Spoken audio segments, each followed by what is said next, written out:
What's up, guys? Happy Wednesday. Welcome back to the Finding Hope podcast. I'm your host, Kayla Bundy, and today is a very, very special episode because we have the incredible Kelly Uchima, who is a Asian American mental health advocate as well as a wellness and lifestyle content creator. She is best known for her fearless approach when it comes to stigmatized topics such as therapy, sobriety, IBS, and eating disorder recovery. So, everyone, please welcome Kelly to the show. Hello, Kayla. You did such good job pronouncing my last name. We were just talking about this because you so kindly asked me, how the heck do you say it? I've had people in high school literally say Kelly Hoochie Mama. So this is perfect.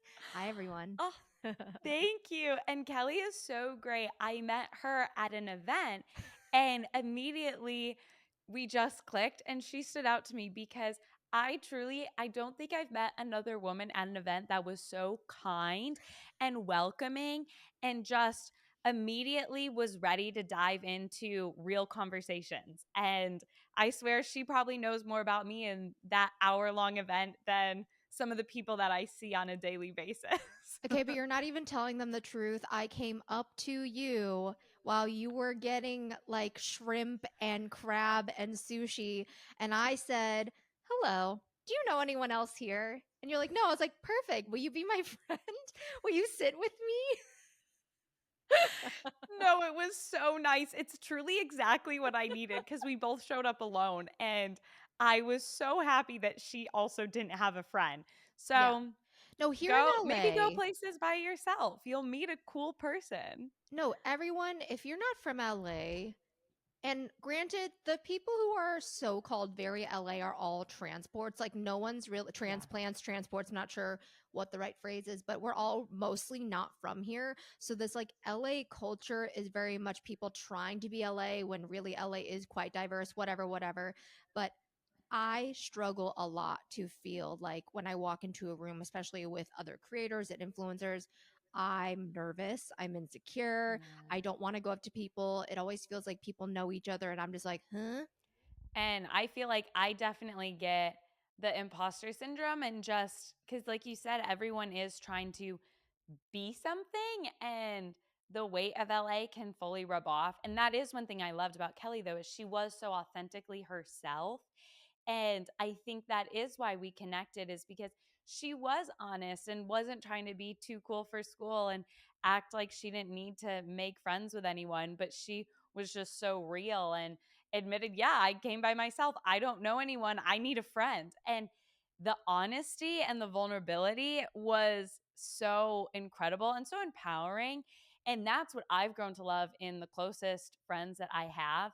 And as we get into the topics today, you're really going to see that because I feel like not only is Kelly so good at being outspoken about things that seem a little stigmatized, but she's so good at just being herself and being so open to where she is and who she is, no matter the circumstances. And I think that's probably one of the big things that have helped you overcome and break through a lot of what we're going to discuss Of today. course. I can That being said, I know a lot of us girlies, boys too, can get so trapped in toxic relationships. And when we're in it, it's so hard to see that there is a lot of unhealthy patterns and we're taking on a lot of things that we never should take on. And it's easy to start feeling like our voice is still being heard when really it's a lot of what they want to hear. And just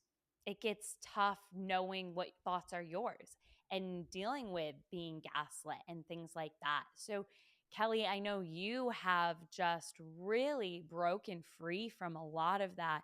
And it's such a process. So, what was it that helped you not only get out of those, but stay out and realize your worth and be in such a healthy relationship now?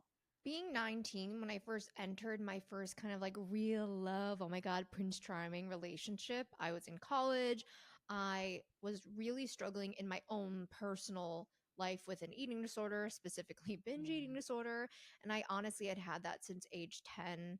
I remember when I was 10 years old, I was kind of like chunky. Hey, nothing wrong with that though. Okay, we're kids. No. And a boy that I had a huge crush on came up to me after school and he was like, "Hey, like you're kind of chubby." That that changed my whole trajectory for life for the next 15 years. I went home that day, I was like, I'm not going to eat anymore. Obviously, that doesn't work. Okay, it's not sustainable. Oh, Binge eating was the next step. So when I met wow. this guy, he really made me feel special. He made me feel so beautiful. And I didn't realize back then he definitely put me on a pedestal. And me having a lot of low self esteem, really no sense of identity, I latched onto him like no other. This lasted for 6 years. However, as many of you know, when you're in an unhealthy relationship, you're probably breaking up thousands of times. There were Yeah. so many times where I got fed up with the situation because I didn't understand terms like manipulation, gaslighting. I didn't hear anything about narcissism. And we throw that word around a lot. But in my therapy that I started when I was 20-ish years old, I learned that there was narcissistic traits in my household growing up. And I felt like I could handle it though in my new relationship because I'd grown up knowing how to navigate this. Okay. I'm walking on eggshells. I'm figuring out the temperature of the house. I know what to say or not say, how to diffuse or disassociate. And finding my voice, using my voice, being myself in that relationship was like a no, no, no, no, no. And it's not like there was outright controlling tendencies. That is the most confusing part about a toxic relationship. He was never like, don't wear this, don't say this, but there was cheating and he would tell me that it was all my fault and I had no right to be angry. I made him feel small. Mm, He would tell all these lies and stories and I physically just got so exhausted by fighting them that I would just go with it because I knew he's just not going to tell the truth, be in reality with me, and I'm not strong enough yet to live without him. And it's really sad to think about how that took up 6 years of my life.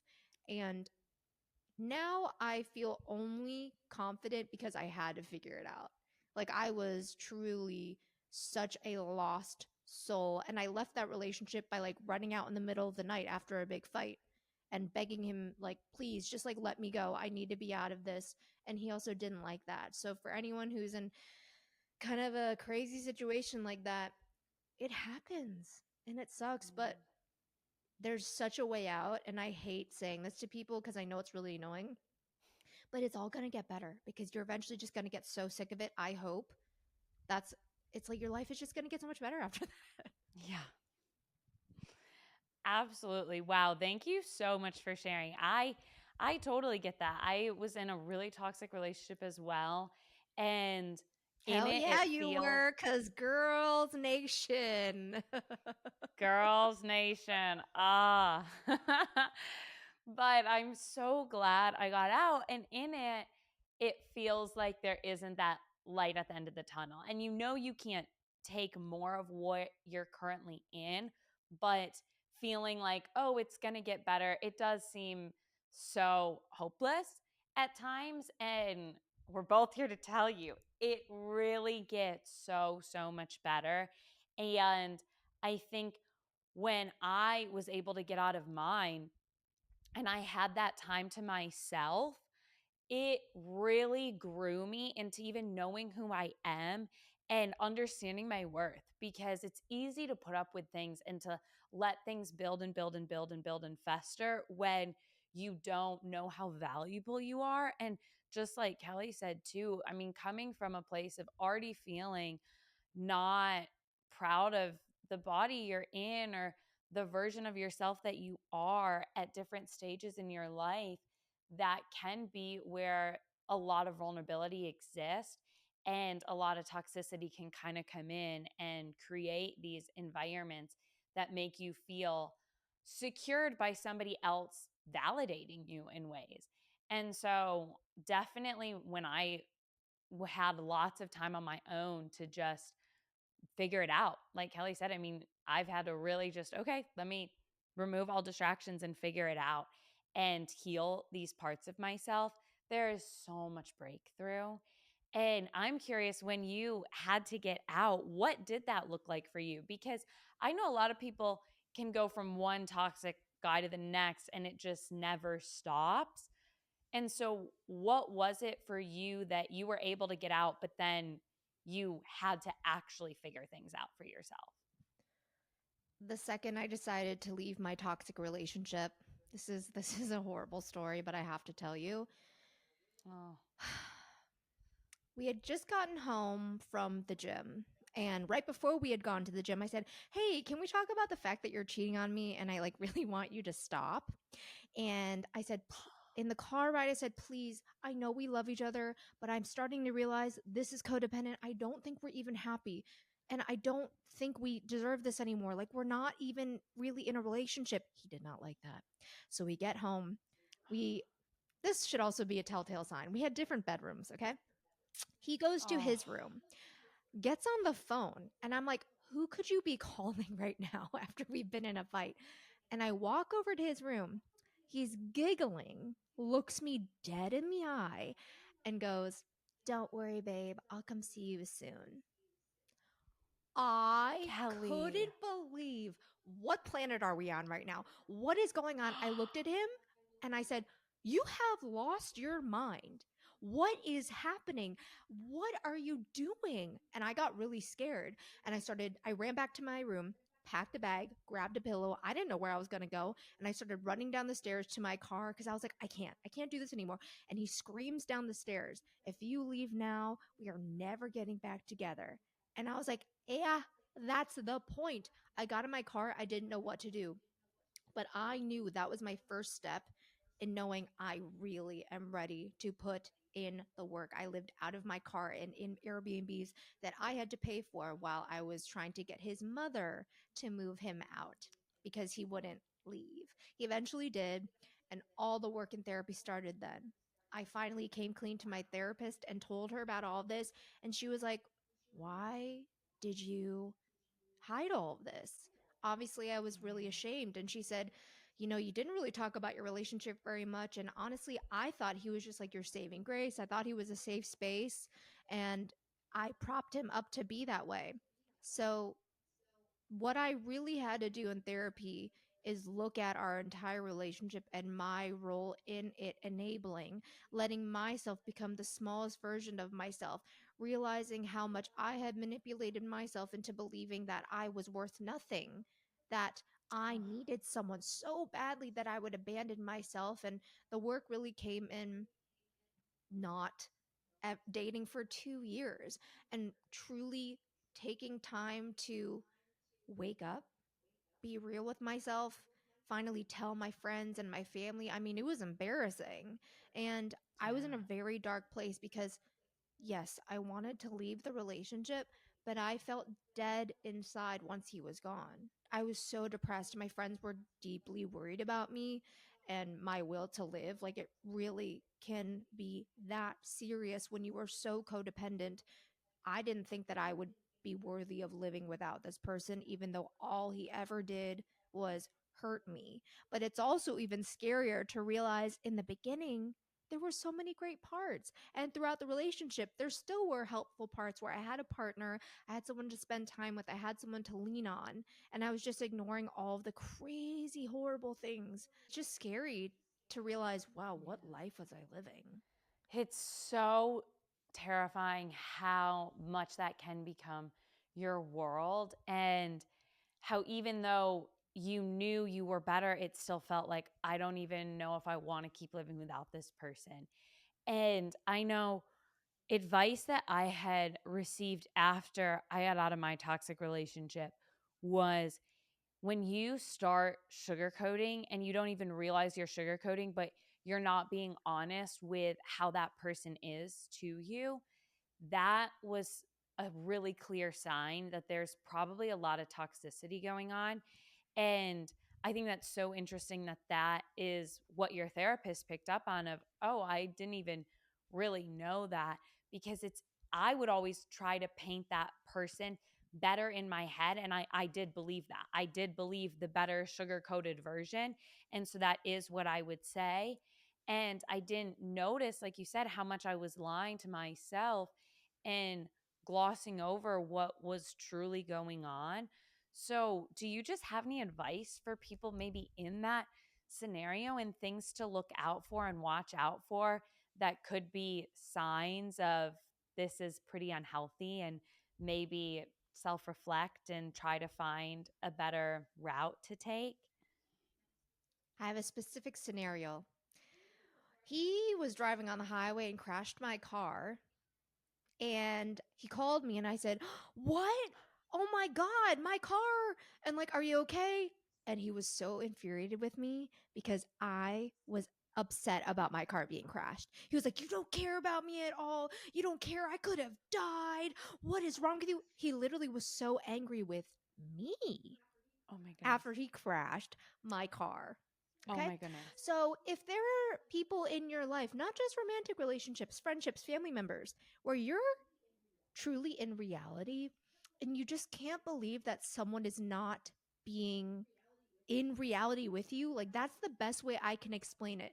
If I present the truth to someone and they're doing everything in their power to confuse me, to blame me, to divert any sense of accountability from themselves and place blame on you, and they just cannot be honest, that is a scary place. That is a dark place to be. And granted, when you're insecure in things in life, maybe sometimes you don't fess up to things, but there are extreme scenarios when this person is trying to change your way of thinking, to distrust yourself, and that person's goal is to make sure that you believe in their version of the truth over yours all the time. And that is a scary place to be because there's really no coming back from that until another crazy things happens and you're like, yeah. Wow. I feel like, oh, I'm sure that is just so healing and eye opening for a lot of people listening, and just maybe starting to become aware of what they might currently be in. And just heartbreaking that anyone would ever be talking to you like that, Kelly, and be saying those things to You know what you. it's It's this whole story is just, it's crazy. It doesn't even sound real. And it's so much accredited to you and your strength to get through that, because being beaten down by somebody for 6 years and to be where you are now and just so outspoken, so strong, so secure in who you are and knowing your value is so inspiring. And if you're listening to this, wherever you might feel like you're at and however low it might feel to you, there is so much hope for more. And I feel like Kelly's such a perfect inspiration of just where you can be and where you can go, and knowing that you have that strength in yourself, and the path will part for you to be able to create a different outcome. You don't have to stay where you are. You don't have to stay in that manipulation and just being beaten down by somebody's words. and may I say, Yeah. Kayla, this is going to be the cherry Oh, on I'm top for so you. scared. So after I left, he would come to the apartment and like scrape letters under the door, hang things on the side of my door, like things. He's like, "Oh, don't you need this folder from work from 2 years ago? Don't you need Oh this my God. flash drive with like 5 photos on it?" And then he scraped a letter under my door that was like, apologizing, which I appreciated. He acknowledged his narcissism. Great. But then at the end of it, he wrote, "And please don't tell anybody about the things I've done or parts of our relationship." There you go. Another manipulation. What was the point of the letter? Control. Control. So after like a year of just being terrified, like one time he knocked on the door and I was in the house and I was like, oh my God, like that's Terrifying. scary. As someone who's the victim of abuse, and I'm not trying to make myself feel like No. I was such a victim, really. Like I'd been through so much. So any type of presence from him once I finally left was triggering and scary. I filed for a restraining order and got someone who really helped with women's domestic Oh, violence issues. Granted, I was not physically abused, and this will come into play. I took him to court to finally try getting a permanent restraining order, and he gets up on the stand and he looks at the judge, at like the me and like oh my everyone God. sitting. I'm looking at him, and he goes, "Kelly is a woman with psychoses." Oh my gosh. You're kidding me. So the manipulation and the gaslighting just never ended, even though I left. And that really was the hardest part and still tends to really hurt me, where it's, I lived in this reality and still Wow. he's like, "Yeah, I'm happy with my new partner. I live in a new apartment in a new city, and I just don't know why Kelly is trying to Wow. ABCDE." And I'm like, "I brought you here." Oh my gosh. I'm Kelly, I cannot believe. No, I know it's awful, and I only laugh because it's actually so ridiculous. You No. cannot wrap your head around how someone can be so No, it's delusional. I mean, it is laughable because it's insane. I mean, it's just crazy that no matter what, Yeah, he's still trying to manipulate and twist the truth and reality. yeah, And I yeah. love I want to hit on this real quick before we move on because I love how you said he sent the letter and saying he owned up to things. But then at the end, he was still trying to have control over you. And that is where I think a lot of us can maybe stay longer than we should, is because we'll see, oh, they're admitting, they're seeing what they've done, they're seeing they did something wrong. But there is always, maybe it's not in the same verbiage that he used with Kelly, but there is that underlying tone of, I'm still having this control over you. And I'm saying these things so that you trust me and you want to keep believing my reality because now my reality looks a little similar to yours. And so just look out for that and really kind of try to self assess if you feel peace about it or if you have to question what had happened in your head or take it to a friend and say, is this normal? Is this right? And also, I like that you said not to be in a victim mindset because I think we can also maybe push ourselves to be too strong when we haven't been physically abused. But I think it is okay to realize a lot of the trauma that can come and how you can be a victim in a lot of these scenarios. And it's different than having a victim mindset and just thinking everything's against you. But I do think there's a lot of breakthrough in being able to really get into that uncomfy headspace of reflecting on what has happened and seeing how attacked you were for the things that you maybe had shared or were vulnerable or honest about and how they can use that so much to attack you. So I just want you to kind of think on those things and process those things because it's so good to actually see how hurt you may have been by them. I think that's really important in the healing process. Moving on, I personally just want to pick your brain. Transition. um, I personally just want to pick your brain on sobriety and your walk with sobriety. Mm, I don't know much about mm. that, but I that was actually another thing I noticed at the event is it's so funny because when we were in line getting the seafood, Kelly said, "Do you want to go grab a drink?" And I don't really drink. And I was like, oh, yeah, like I'll just walk over with her and I'm not going to get anything. And then she got a mocktail or water or something. And I was like, Yeah, I oh got water my with gosh, wait, lemon. I love that. Well, a lot of people assume that my sobriety is alcohol. I think that's like the normal assumption. Most people who are addicts, usually they think of alcohol. I don't like alcohol in general. It doesn't agree with me. The last time I had a shot, I literally was shivering on the bathroom floor, throwing up. So that doesn't agree with me. My sobriety is specific to weed. Okay. And specifically, I chose weed because the way I used it, the way it interacted with me, I felt really numbed out. And I loved that. I loved being disassociated from myself.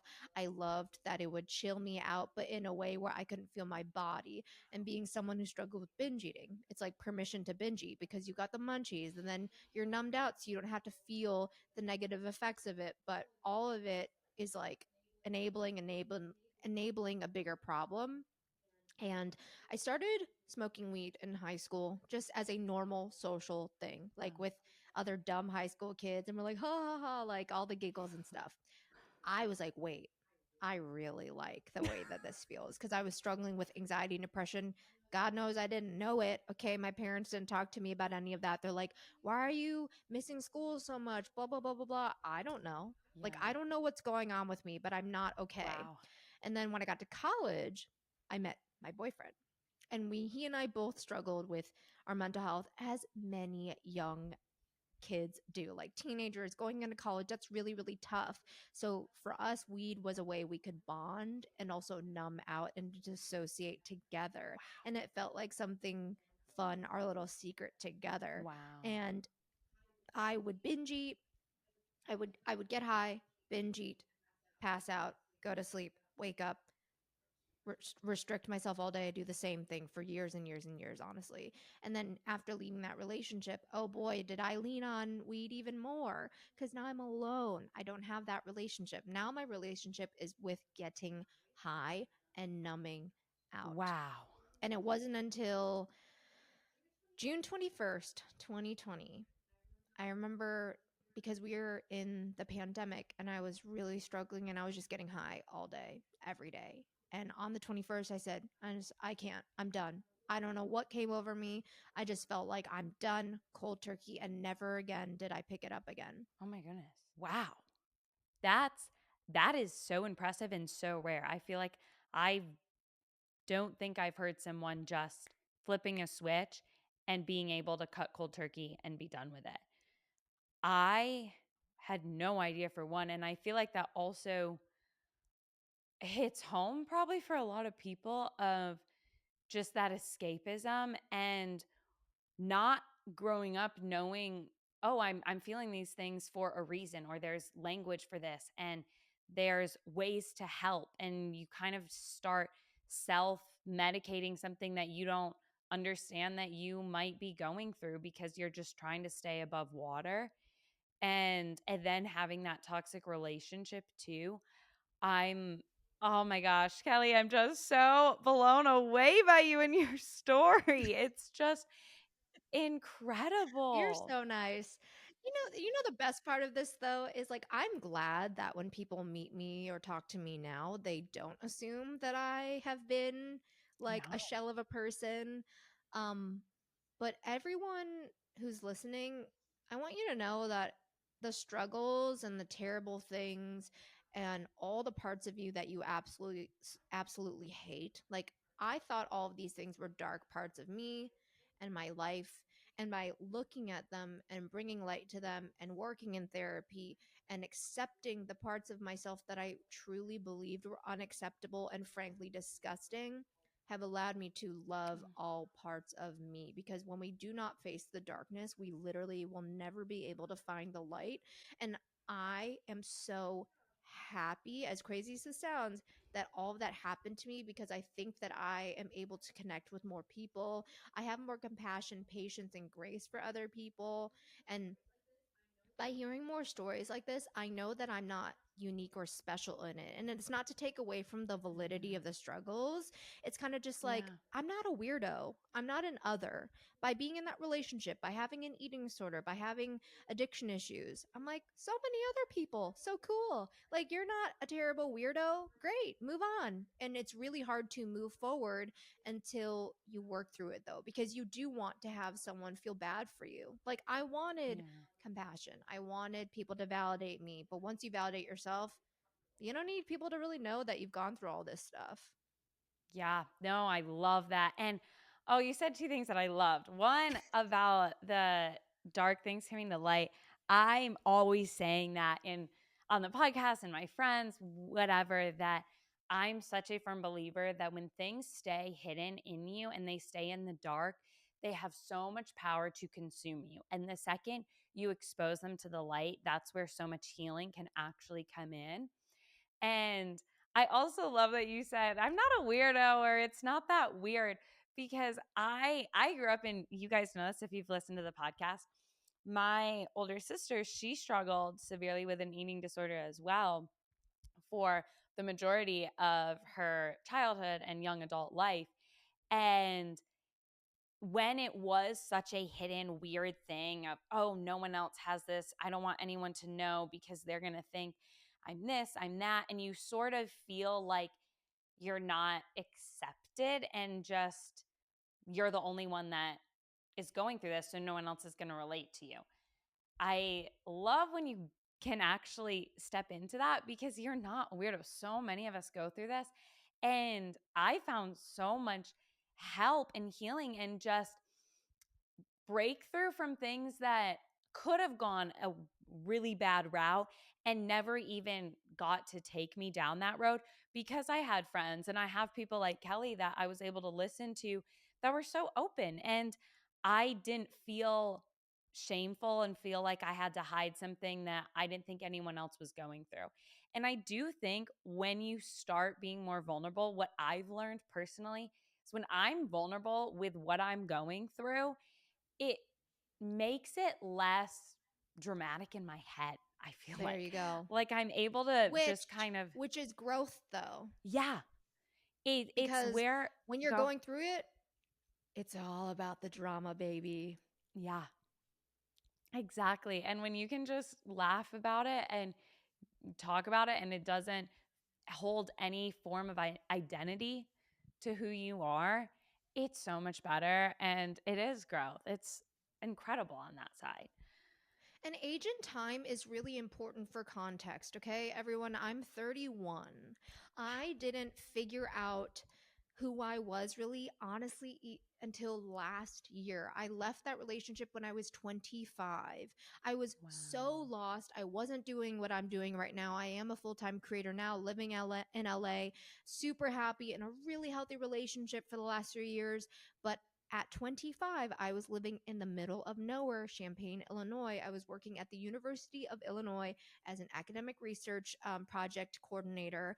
I Wow. had no friends. I'm not exaggerating, not one friend to ever hang out with. That's why I Oh, turned to posting on social media and sharing all of this stuff for years. And I didn't even move to LA until 3 years ago. So a lot of young people, I know I'm not old, but not at younger all. than me, feel such a pressure to have their life together. Like you really just got to live all the chapters. My goodness. Like how who would I be without all that? Yeah. I'd be boring. The- I wouldn't have these True. crazy stories to tell you. True. I'd be healthy from birth to now. Boring. Boring. There's no arc. There's no character growth. No climax. Seriously. No one's going to want to watch my life movie, okay, without the craziness. Exactly. And truly, all of the roller coasters and ups and downs and all the things that have happened to me in my life, and like what Kelly said too, I don't regret it at all because it's made me who I am and it's going to continuously make me a better version of myself and more understanding, more empathetic, more patient, be able to relate and connect to people so much better.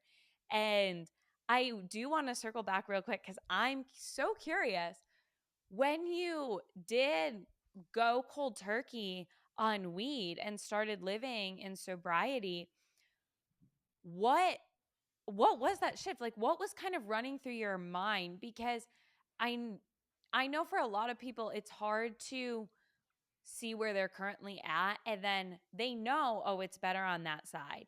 But getting there is scary. And then even once they make that change, they can get hit with a lot of things. So, what was that for you? And how did you navigate just stopping and being okay with it? My first night of trying to fall asleep sober was the scariest, darkest night of my life. I remember laying in my bed, looking up, my closet's right in front of my eyes, and I'm like, wow, it's like really dark in here. Wow, I feel really scared. And I've been sleeping in the same place for like 2 years at that point in that apartment. Nothing is different except I am sober. That spoke volumes to me. It's like I Wow. realized I was in this room. It's not like weed makes you hallucinate or anything. It just allows you to be like very disassociated and you're not really present. You're not paying attention. You don't notice there's this here and that there and this smells like this and that. Like it's just a Yeah. way of not being present. And because I noticed all of those sensations and how absolutely terrified I was, and I felt super alone, I was like, Wow. oh, you got to get used to this feeling. Like that made me feel even more inclined to stay sober.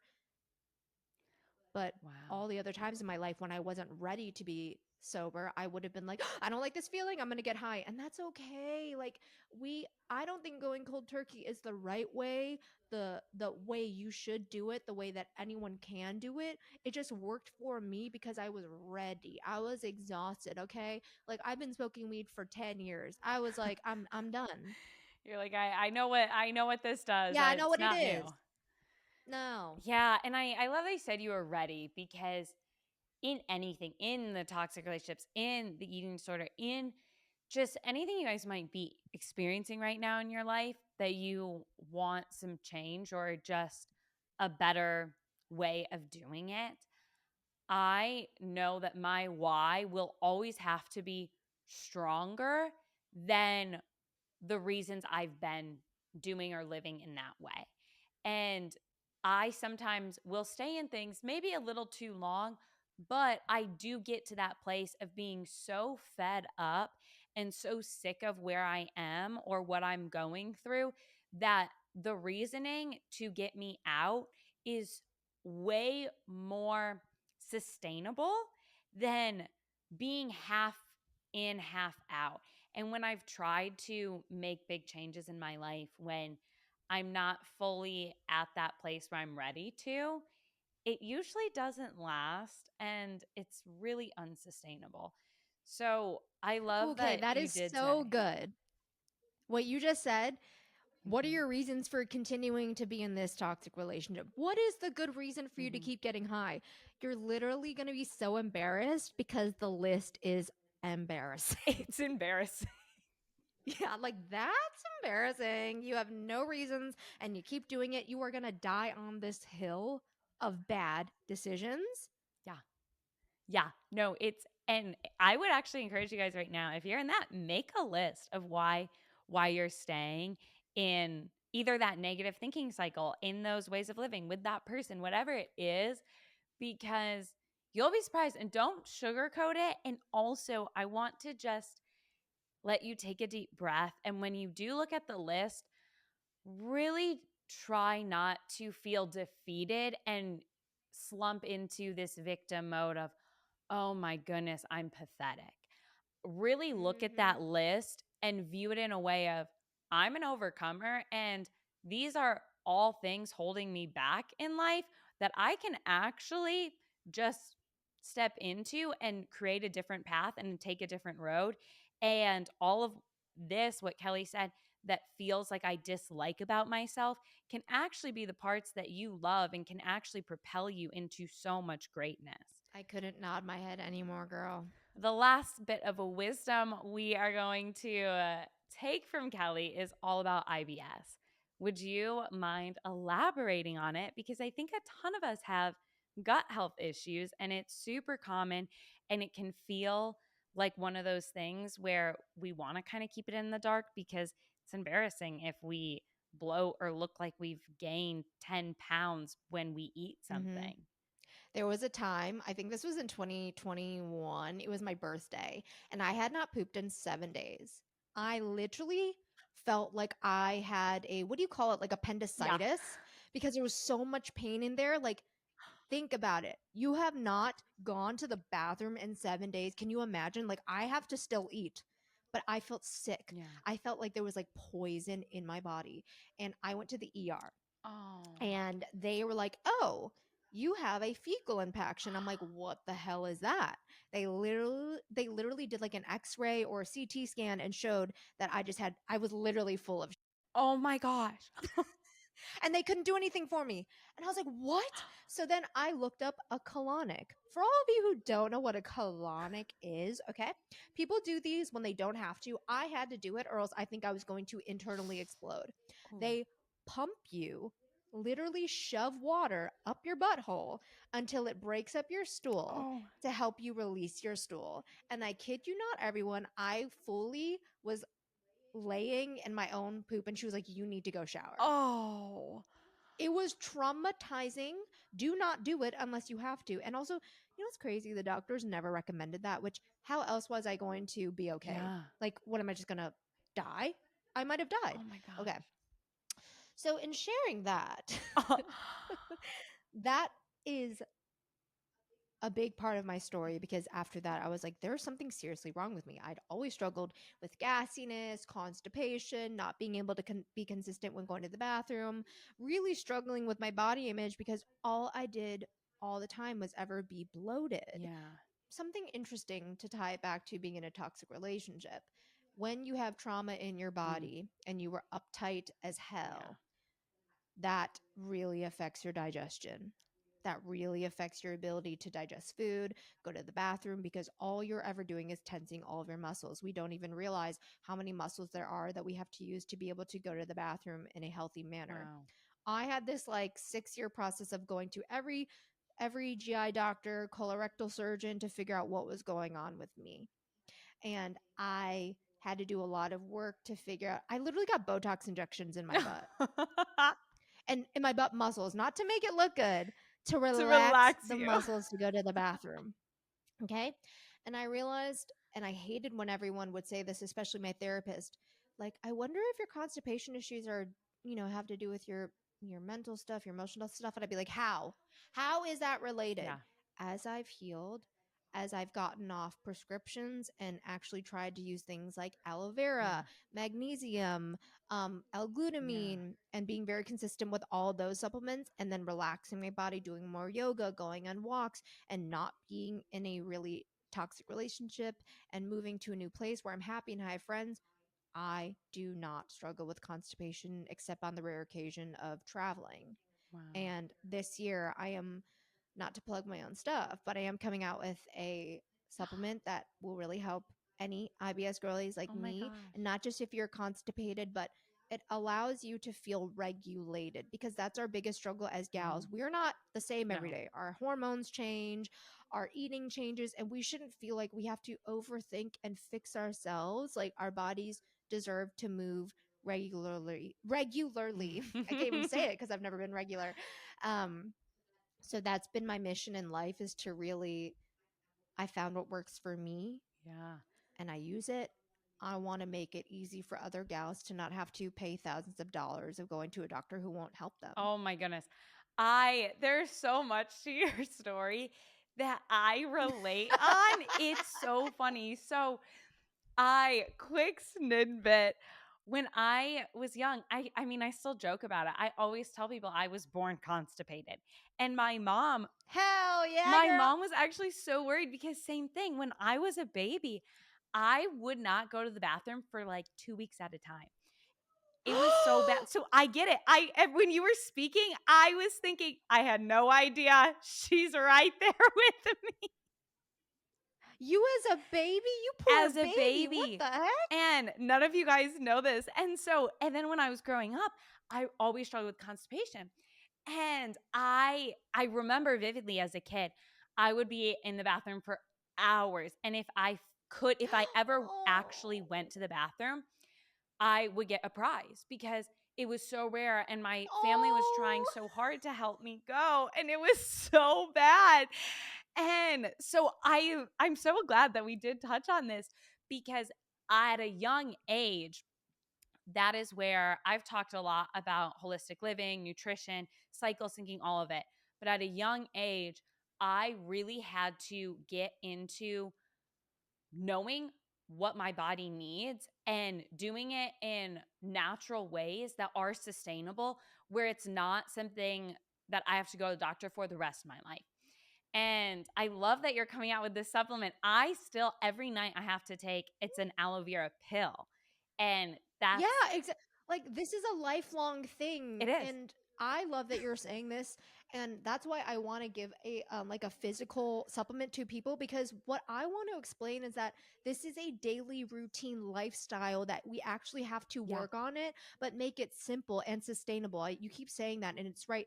People want to fix it and then not deal with it, but you have Yeah. tools. Like look at your tools as lovely things. Oh, I take this or do this every day and then I don't struggle. But it's hard to feel like you can keep up with it. But I want to share that message. It's like, hey, I didn't figure it out until I stayed consistent. Oh, absolutely. When I was just trying things here and there and I would do it for a few weeks, then I'd stop, I got pretty much no progress. So I love that you said it is Yeah. consistency. And that, I mean, what I take it every day and I've been taking it for years. I'm so excited for you to Yep. drop your supplement. I Well, will be obviously, you're using going to that get up some. and giving that to my friends because it is, I'm glad that it's so simple because really when you do start living in a way where you're not numbing yourself, you're not under this insane amount of stress and trauma, your body can tell you what it needs. And it's really cool when you can understand, oh, I'm feeling this way. I need to either drink this. I need to go for a walk. I need to get movement. I need to maybe see that person a little less. I'm noticing some anxiety. I'm noticing my body tense up. You're able to really become aware of what your body's saying to you because I think your body's always speaking to you and trying to tell you what it's good for, what is good for it, what's bad for it, what you need more of, what you need less of. And it's so simple. It's not complicated. And the supplement Kelly's got, I'm excited because that'll really simplify it. And I love what you said about how you have to listen to your body and listen to Mm. yourself because me, my whole life, all I ever did was try not to. I was like, I hate myself. Why would I want to be in tune with her? Yeah. I hate my body. Wow. Why would I want to listen to her? So I spent my whole life, I remember telling everyone who would listen this to this, I would say, I wish I could just cut my head off from my body. Oh. Because that just goes to show you how much we struggle with ourselves. We want to dissociate, and that is the last thing we need to do. And it is scary. It is scary to face yourself. But why is it scary? Tell Yeah. me what is scary about it. Tell yourself, ask yourself, what am I so scared of? Yeah. And two, I know a lot of women I've spoken to and I've experienced this. It's it's easy to be brought up or just surrounded by people that make you question your reality, but then also question the decisions you make. And it can be as simple as somebody commenting on the top you wore and why'd you wear that? That's not cute. And just constant questioning of why you're making decisions that you're making can really make you feel like you can't trust what your mind is telling you. You can't trust what your body's telling you. And whether it's on a large scale or a small scale, that's something I daily have to work on is strengthening that voice in my head and being so confident in every decision that I'm going to make and making that a daily practice of mine, whether it's as small as the socks I'm going to wear and the shoes I'm going to put on my feet, or if it's a very big thing that I have to make that's going to affect my future. Building that muscle and strengthening that voice of knowing you can trust your own thoughts. And even if they're wrong, at least they're yours. And allowing yourself to listen to your body and listen to your mind, because I had to spend years of ripping off just everyone questioning me and what I was doing to even get to the place where I knew what I was even thinking and experiencing. As we wrap this up, Kelly, do you just have any last pieces of advice or tips or action steps for what we talked about today for the listeners? I would say one of the scariest things and most intimidating things to me is always to like really take a look at my Mm, life and look at myself because we're just doing the daily thing and it seems very very overwhelming to be like, how do I feel about my life right mm, now? But I think having some sort of direction actually really helps. Like, what do you really want in your life? And I think a lot of us feel that's too much pressure because if I think about what I want and I'm not 100% sure that I can achieve it, I don't want yeah, to dream it. absolutely. But having no dreams and no direction really leaves you feeling lost. And it's not pressure to have a dream. Think of it as like, I believe in myself that I deserve that, not, I better do this. And if I don't, I'm a failure. There's really two ways of thinking. And I used to always choose the negative route of always punishing myself when I didn't get things Mm, done. And now I've shifted towards, that would be nice. I deserve that. I believe that I can do that. And it with that, you'll realize, damn, there's just a lot of relationship with myself things that come along with that that I deserve to feel ready for. I deserve a better quality Yeah. of life. Wow, so good. Thank you just so much for coming on and being so open and honest. I said that at the start. I was like, you guys, Probably that too is her much. Too superpower. much. I always say too much. No, it's been such a privilege. Again, there were so many moments that I know if I were listening, I'd want to rewind and hear again. So that's you. Just go back and let these things marinate in your mind. But oh my goodness, thank you guys so much for listening. I'm going to link all of Kelly's info in this podcast description. And Kelly, where can they find you online? You can just type Kelly and the letter U, Kelly U, and you'll find me. Easy, easy, easy. Love you guys so much. Thank you, Kayla, for having me. Of course. Have a wonderful week. I'll talk to you guys next Wednesday. Bye.